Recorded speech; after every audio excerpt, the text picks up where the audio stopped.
Judges realize that family law cases are very stressful.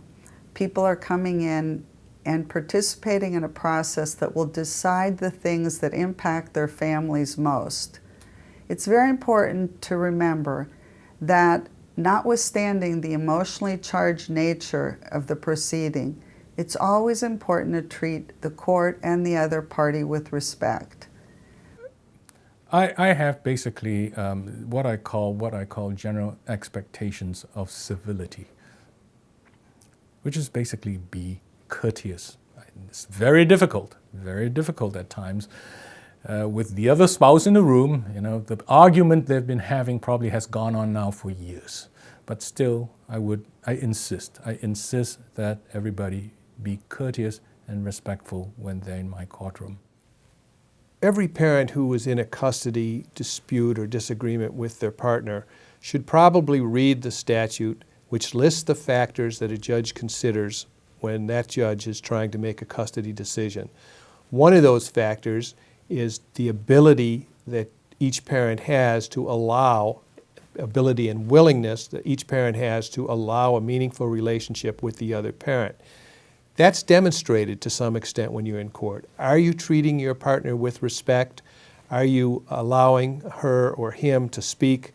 The judge sees all that, and whenever you're in court, remember that if you don't reach an agreement, a judge is going to have to decide who the better parent is or who the child should spend most of their time with.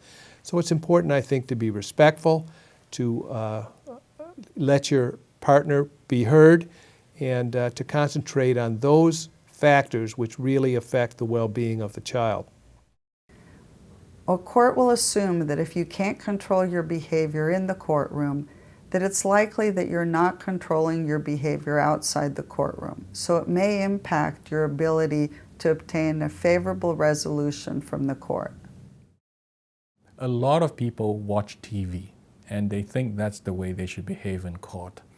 A lot of the TV shows, I'm not going to mention any names, where you have judges that are paid with people, they're encouraged to talk over each other, to argue, essentially to act in a way that it should not be appropriate.